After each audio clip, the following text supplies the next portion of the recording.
Efésios 6, 10 a 20. Quanto ao mais, sede fortalecidos no Senhor e na força do seu poder. Revesti-vos de toda a armadura de Deus, para poderdes ficar firmes contra as ciladas do diabo. Porque a nossa luta não é contra o sangue e a carne, e sim contra os principados e potestades, contra os dominadores deste mundo tenebroso, contra as forças espirituais do mal nas regiões celestes. Portanto, tomai toda a armadura de Deus, para que possais resistir no dia mau, e depois de terdes vencido tudo, permanecer inabaláveis. Estai, pois, firmes, cingindo-vos com a verdade, vestindo-vos da couraça da justiça, calçai os pés com a preparação do evangelho da paz, embraçando sempre o escudo da fé, com o qual podereis apagar todos os dardos inflamados do maligno. Tomai também o capacete da salvação e a espada do Espírito, que é a palavra de Deus.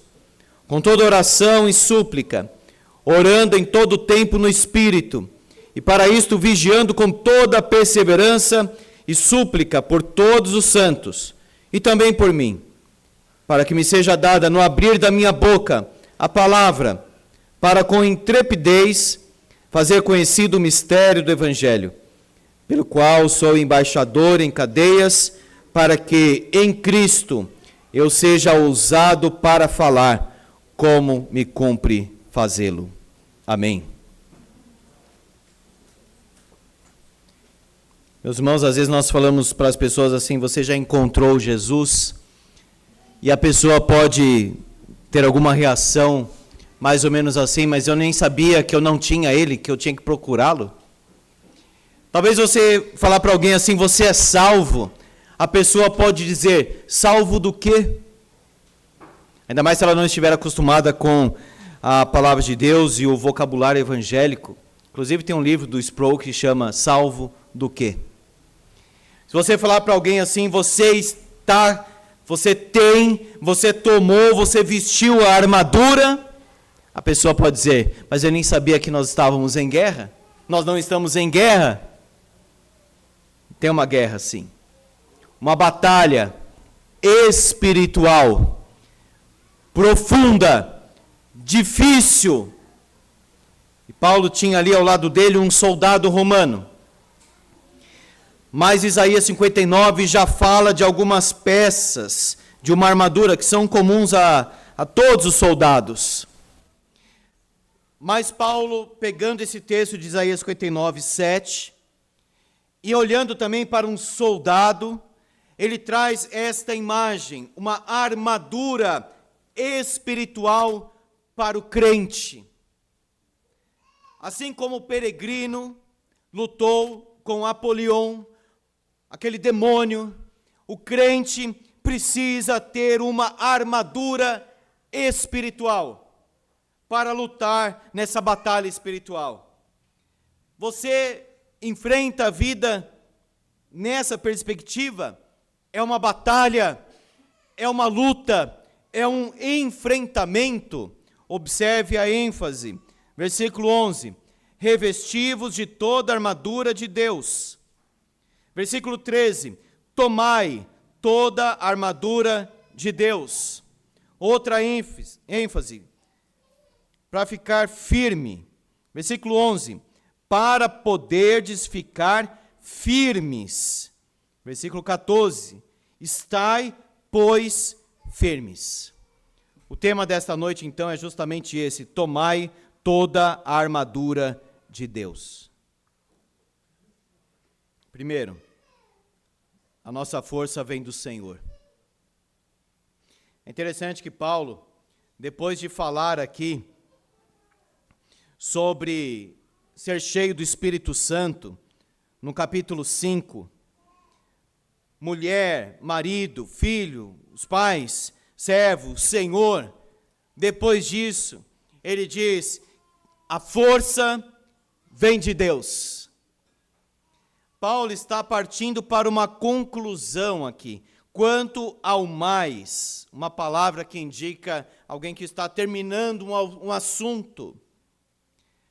Mas ele coloca o seguinte: sede fortalecidos, para que você cumpra o ministério, para que você tenha uma vida de oração, uma vida de santidade, uma vida cheia do Espírito Santo no lar, no trabalho. Você precisa da força que vem de Deus.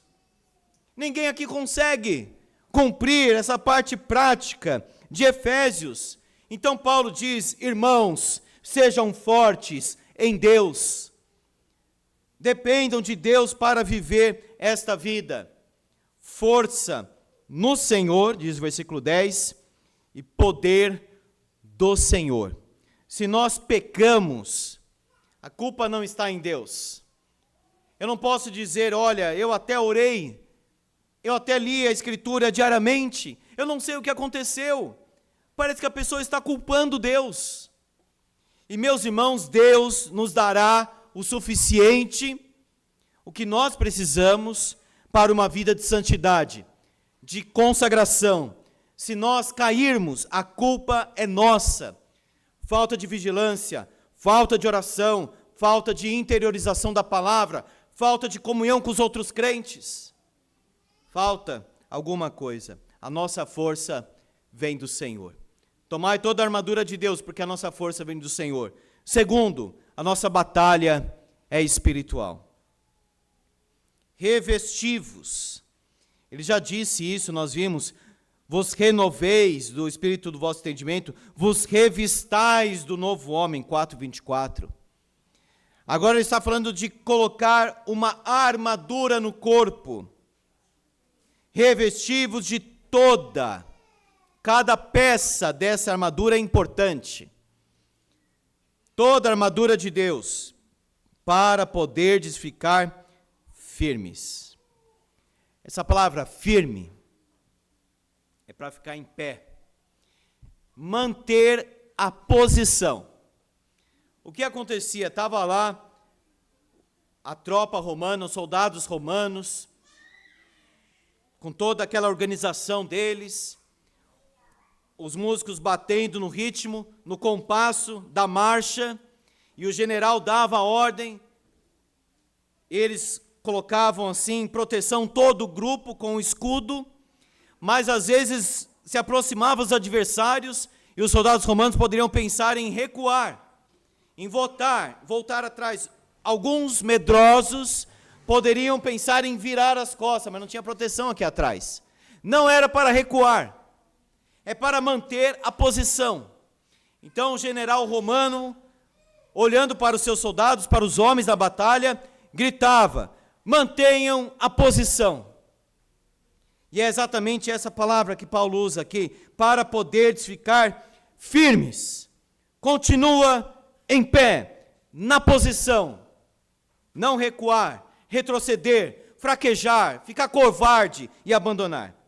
Contra as ciladas do diabo. Essa palavra também é interessante.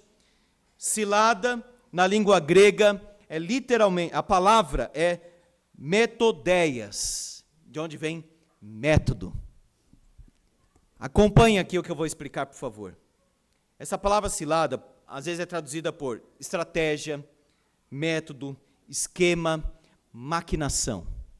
Então não é somente cilada no sentido assim, armar um laço, é algo profundo. Tem um dicionário grego que coloca o seguinte: são maquinações astutas, com a intenção de enganar. Uma maneira de fazer algo, especialmente de forma sistemática. Implica um arranjo lógico ordenado. Então, olha só. Paulo fala aqui sobre forças espirituais, no mundo espiritual, principados, potestades, dominadores, forças espirituais. E ele fala daquele que está acima de todos eles, que é diabo, Satanás, o enganador, o arqui-inimigo. É como se ele estivesse ali com os seus generais numa mesa, como você talvez tenha visto naqueles filmes da Segunda Guerra Mundial, de Adolf Hitler, que ele tinha lá aquele mapa, e aí ele, com seus generais, ele ficava discutindo onde tem que ter mais defesa, onde vai atacar, para onde vai, recuar. É mais ou menos esta ideia aqui, os métodos do diabo. A palavra grega sugere que o diabo é astuto e usa engano para promover seus propósitos malignos. Tem um esquema, tem um trabalho, tem um arranjo sistemático e lógico. Portanto, se o crente não busca esta armadura, ele vai ficar assim exposto, como se um soldado romano estivesse lá no meio da batalha, sem escudo, sem espada, sem capacete, e está lá, de braços abertos, e as setas do diabo vão atingir ele e vão matar. Subestimando, ou falamos demais do diabo, ou falamos muito pouco dele. E os irmãos de Éfeso estavam acostumados com esse mundo espiritual, essas forças das trevas, porque em Éfeso tinha muita invocação maligna. Vamos ver os termos aqui. A nossa luta não é contra o sangue e a carne.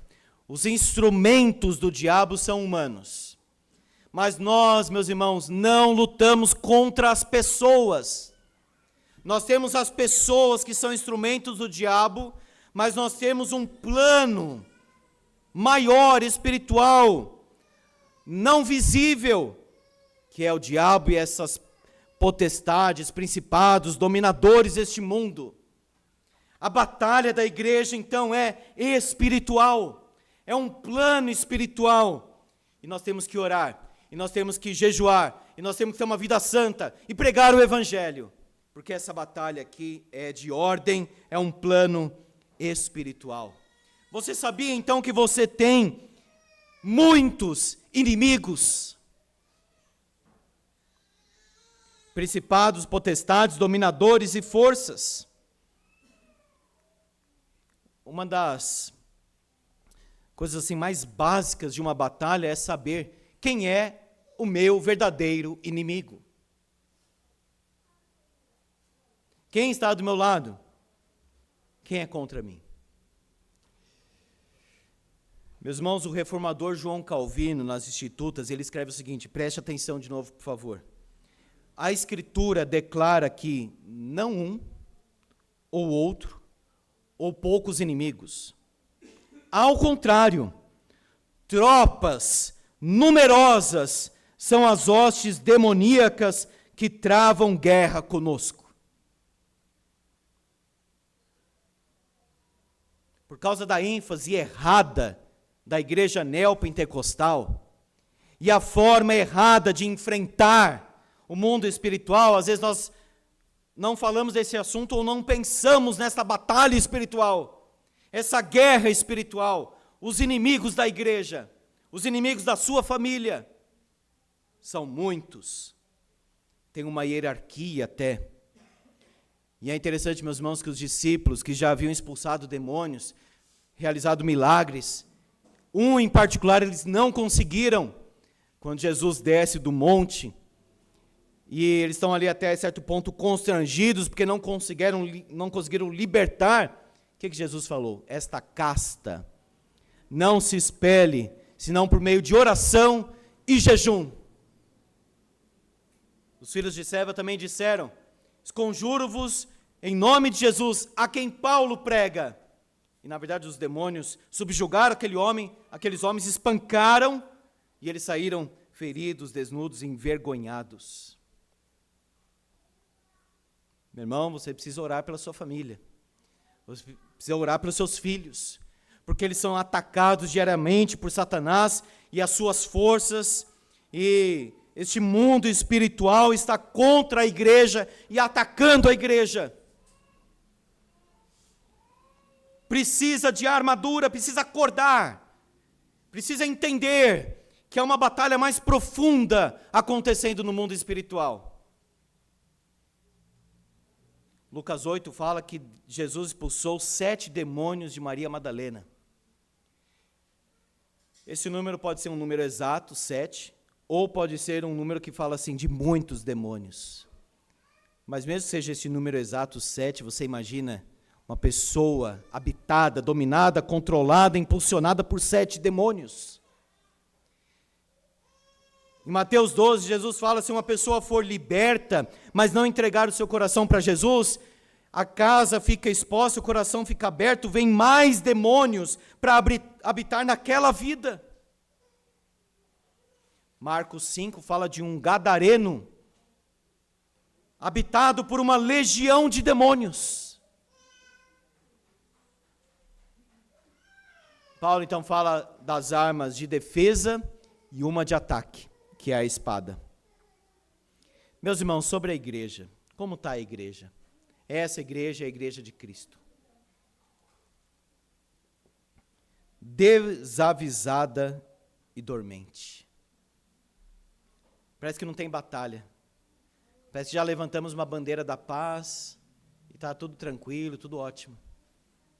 Parece que não tem guerra, não tem batalha, não tem inimigo atacando os nossos filhos, a família, a escola, a igreja. A igreja também se encontra desprovida das armas e então suscetível. É claro, irmãos, que eu estou falando de modo geral. Se você tem buscado a Deus, se você tem uma vida de oração, se você vive na presença do Senhor, você está protegido. Mas eu estou falando daqueles cristãos que não temem a Deus, que não estão firmes com Deus, não estão buscando o Senhor, não têm uma vida de oração. Poderiam estar aqui na igreja, orando, estudando a palavra, mas não estão. Estão assistindo televisão, que é um instrumento do diabo também. E aí, cadê a espada? Não lê a Bíblia. Cadê a oração em todo o tempo? Não ora. É sono o tempo inteiro. É canseira, é desculpa, é reclamação. Ao invés de orar, busca outras coisas, métodos humanos, e não o tratamento de Deus, a força de Deus, que é a oração. Cadê o escudo da fé? Então está desprovido, como aquele soldado lá que vai ser arrebentado na batalha, diante dos seus inimigos, suscetível. E a igreja desviada se torna irrelevante. Satanás não se sente, então, ameaçado por esta igreja fraca, sem oração, sem armadura, que nem considera que existe uma batalha espiritual. O presbítero Wagner lembrou bem quando Martinho Lutero foi comparecer lá na dieta de Worms, e falaram para ele: Lutero, você vai morrer, você pode morrer, há muitos inimigos, muitos adversários. Sabe o que ele respondeu? Ainda que o número de demônios daquela cidade seja o mesmo número das telhas das casas, eu irei. Esse é um homem de Deus, corajoso, que tinha consciência da batalha espiritual, porque ele estava ali naquele contexto da reforma protestante, corajoso. A igreja, então, doutrinada, ela é protegida dos ataques de Satanás, e ela é poderosa em Deus. Uma igreja poderosa no Senhor, crentes com armadura espiritual. Quem é o nosso inimigo? Principados e potestades, ele fala aqui. A luta não é contra o sangue e a carne, contra pessoas, contra semelhantes, não, mundo espiritual. Que nessa estratégia, eles controlam e governam as coisas deste mundo. Principados e potestades, ou seja, os comandantes do maligno. Segundo grupo, dominadores deste mundo tenebroso. Sabe o que é o mundo tenebroso? O mundo debaixo das trevas, do controle, do comando de Satanás. O governo deste mundo em trevas. E os judeus viam os reinos deste mundo como se fossem assim, marionetes controlados por diabo. O último grupo, forças espirituais do mal, ou seja, seres não visíveis contra a igreja.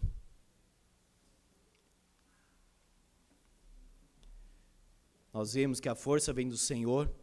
Nós vimos que a batalha é espiritual da igreja. Terceiro, a armadura oferecida. A armadura oferecida é completa.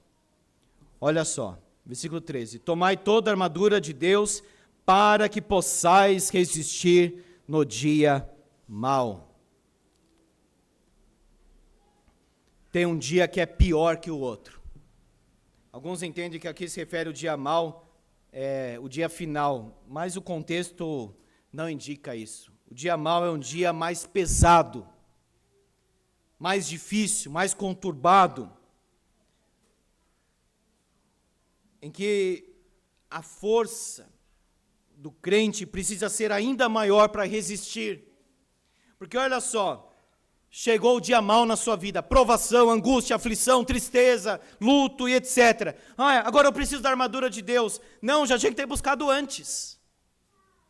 Eu não posso correr para pegar a armadura quando a batalha estourou lá, o tiro da batalha, a batalha começou, deixa eu pegar minha armadura. Não, você tem que estar pronto antes.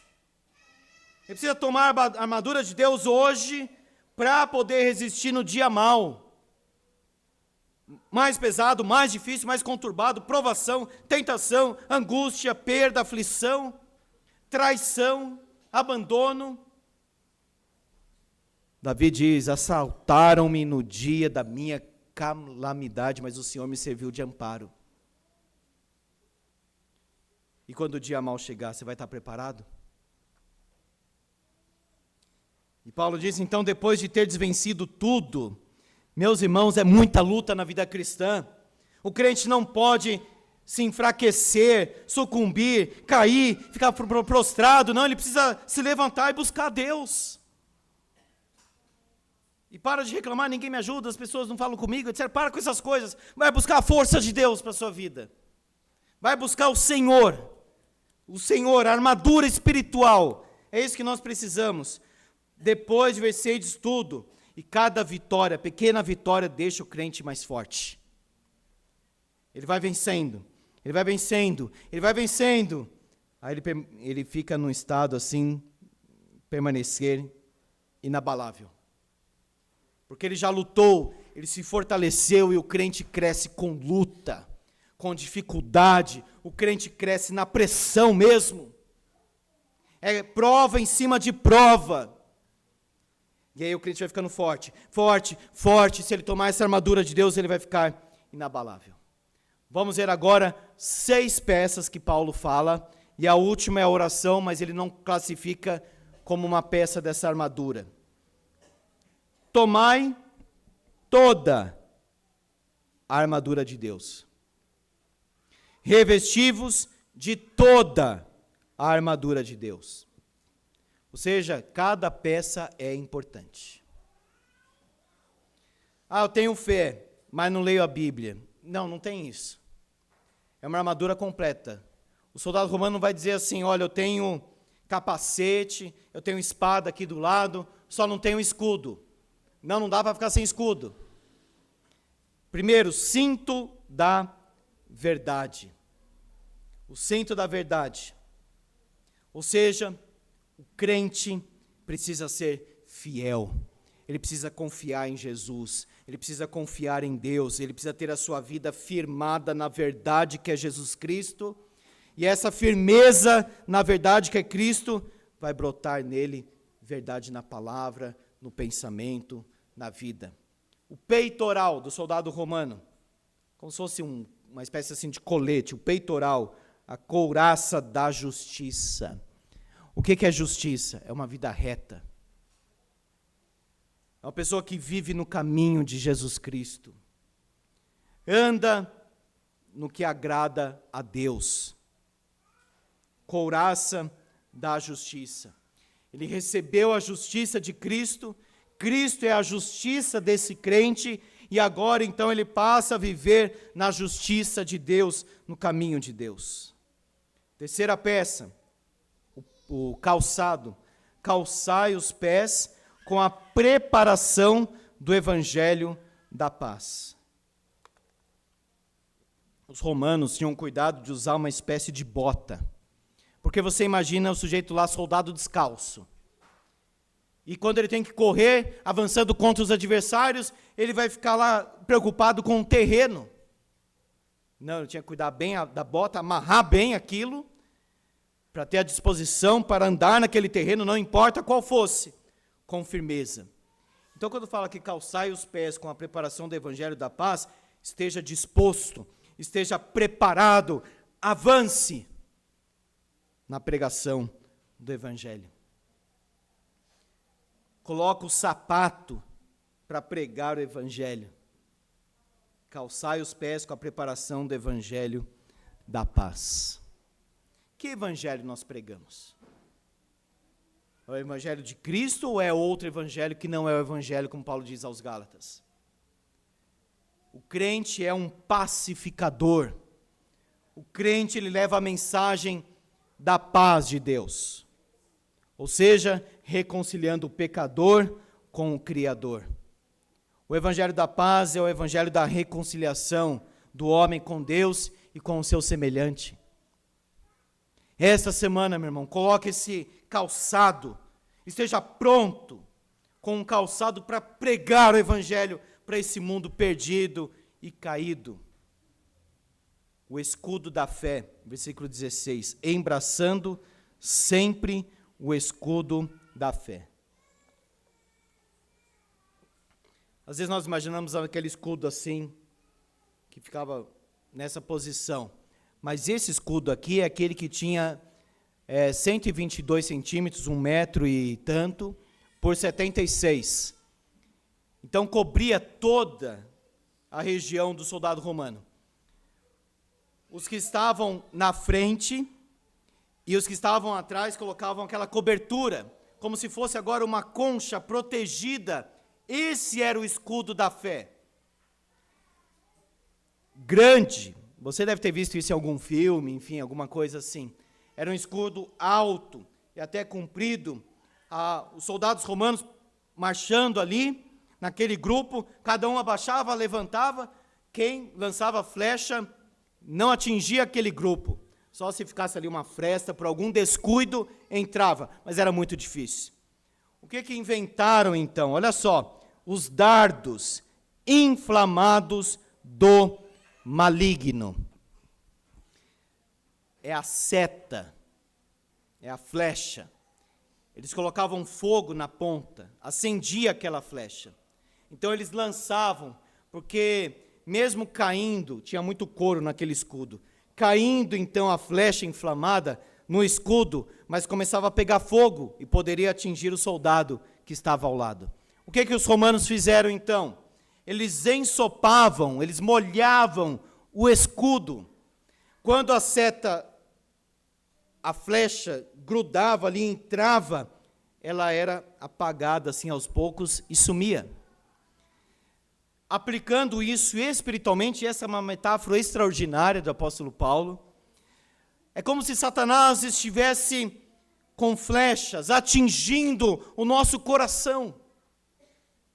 Várias, as flechas da incredulidade, as flechas do desânimo, as flechas da reclamação, as flechas da autocomiseração e tantas outras flechas. Você precisa ter fé. A fé é o nosso escudo. Quando Satanás tenta atingir o crente, se ele tem fé, está lendo a Bíblia, buscando a Deus, vai atingir e vai cair.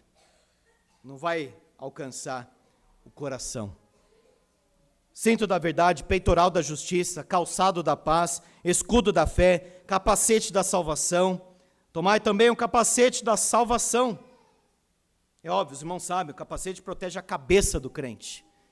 O crente salvo, então, ele tem segurança, ele tem esperança, ele está em Cristo, ele conhece o seu Salvador. Pode ter 1 milhão de demônios contra ele, ele vai estar seguro porque ele está com Jesus Cristo. O capacete da salvação. Deus é a proteção da nossa vida, irmãos. Não precisa ter medo, desde que você esteja em Cristo e em comunhão com Ele. É o capacete da salvação. E por último aqui, o último elemento da armadura, espada do Espírito. palavra de Deus. Paulo usou uma palavra aqui no grego específica, uma espada menor, não aquela compridona, era uma menor, era mais ágil, entrava mais rápido assim na pessoa e mais profundo também. Uma espada eficaz. Já ficava do lado aqui do soldado romano, ele tirava rápido e já usava. É a espada do Espírito, a palavra de Deus que penetra o nosso coração, a nossa vida. Cadê a espada? Cadê a palavra? Se nós não temos, meus irmãos, a palavra de Deus nas mãos, no coração, nos lábios, nós não estamos enfrentando. E olha só, até aqui são objetos de defesa. O único de ataque que Paulo citou foi a espada. Tinha uma espada maior que eles usavam e tinha a lança. O soldado romano cravava no inimigo, depois ele aperta e usava essa espada aqui que Paulo citou. Mas ele usa mais elementos de defesa, porque ele não quer que a igreja fique com uma ideia de que nós estamos atacando as pessoas, com ódio das pessoas. Não. A espada que nós temos, meus irmãos, é a palavra de Deus. Então você quer fazer a diferença nesse mundo caído, depravado, desorientado, debaixo de Satanás? Pregue a palavra. A nossa batalha espiritual é a pregação da palavra. A nossa espada, meus irmãos, é a palavra de Deus. Olha o versículo 17. A espada do Espírito, que é a palavra de Deus. Na verdade, a gente não muda nada, a gente não consegue fazer nada contra essas hostes espirituais, mas a palavra de Deus pode. Falaram sobre Lutero, da reforma que ele fez, etc. Sabe o que ele respondeu? Eu não fiz nada, a palavra de Deus fez tudo. Quarto e último lugar, a oração é absolutamente necessária. É interessante que Paulo cita esses 6 objetos, 6 partes da armadura, mas ele não liga a oração com alguma parte. Isso é interessante porque Paulo fala aqui sobre a força no Senhor, ele fala sobre o nosso inimigo, ele fala a armadura, e ele fala sobre a comunicação deste soldado. O grande general da igreja é Jesus. A comunicação do crente é com Cristo. Ele fala com Cristo, ele ouve Cristo, ele obedece Cristo. Cristo fala para ele recuar, ele vai recuar. Avançar, avançar. Ele é um soldado de Jesus. Na verdade, é a oração que vai fazer com que essas peças estejam no crente. Oração diversificada, toda oração e súplica.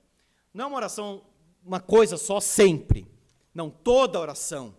Oração diversificada. São muitas coisas, meus irmãos, que nós temos que pedir para Deus. Então ele diz toda oração, oração contínua, orando em todo tempo no Espírito. Ao invés desse homem de Deus ficar pensando nos seus próprios problemas, nas suas coisas, nas suas questões, ele fica orando em todo o tempo no Espírito Santo. Ele sai de casa orando, ele volta para casa orando, ele vai fazer uma prova, ele coloca diante de Deus em oração, ele vem aqui para o culto em oração, ele sai do culto oração. E para isto vigiando com toda perseverança e súplica por todos os santos. Oração espiritual é do Espírito Santo. É o Espírito Santo que deve dirigir a nossa oração, é o Espírito Santo que deve fortalecer a nossa oração, aquecer a nossa oração. Vigiando. Orar e vigiar. Ah, eu orei, mas se você não vigiou, você cai. Meus irmãos, essa armadura aqui é importante, toda a armadura é importante. Jesus disse, vigiai e orai. Perseverança, com toda perseverança, por todos os santos. Perceberam a ênfase de Paulo? Toda oração, todo tempo, toda perseverança, todos os santos. Aí você olha para as reuniões de oração das igrejas e você diz, será que a igreja está forte? Será que a igreja acordou para essa batalha espiritual? Será que a igreja realmente está enfrentando este mundo espiritual? Será que a igreja tem a armadura de Deus? Por todos os santos. Qual é o raio? Qual é, por assim dizer, a abrangência, os nomes das pessoas na sua oração. E Paulo, na sua humildade, ele diz: ore também por mim. O cristão sabe que ele precisa de oração. Meus irmãos, a força do homem nada faz, como dizia Martim Lutero. Nada, absolutamente nada. Nesse mundo espiritual, você, nós não vamos conseguir nada, nenhum progresso. Por isso que Paulo diz: meus irmãos, orai por mim. Para que quando eu abrir a boca, com intrepidez, faça conhecido o mistério do Evangelho. Pregador do Evangelho, embaixador em cadeias e corajoso no falar. Sabe por quê, meus irmãos? Diante de tantos inimigos, diante da prisão, Paulo poderia se sentir assim constrangido de pregar. Ele poderia pensar o seguinte: as pessoas não vão gostar do que eu estou falando, as pessoas vão me desprezar, eu estou preso aqui, como que eu vou falar que Deus os ama, e muitas outras coisas. Então Paulo diz: irmãos, orai por mim, para que eu seja um pregador do Evangelho, embaixador em cadeias e corajoso no falar, intrepidez e ousado. Viva então com Jesus, que é o nosso Rei vitorioso. A vitória ele conquistou na cruz. Ele venceu todo o inferno, todas as forças do inferno, todos os poderes do inferno, Jesus venceu na cruz. Colossenses 2,15, despojando na cruz os principados e potestades, publicamente os expôs ao desprezo, triunfando deles na cruz. Como Roma, quando vencia os adversários, entrava na capital com todos os adversários inimigos desprovidos de armas, vencidos, agora escravos. Da mesma forma, Jesus tirou a força de Satanás, a força dos demônios. Agora o evangelho pode crescer, a igreja não precisa ter medo de nada. Jesus desarmou os governantes e as autoridades espirituais e os envergonhou publicamente ao vencê-los na cruz. É a vitória na cruz e a vitória do triunfo final, Romanos 16, 20.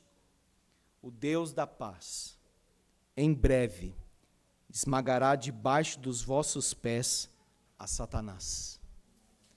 Essa batalha, meus irmãos, terá um fim. Jesus já venceu, mas vai concluir essa vitória no dia final. E olha só, Paulo fala para a igreja: o Deus da paz em breve esmagará debaixo dos vossos pés a Satanás. Louvado seja Deus. Amém. Feche seus olhos.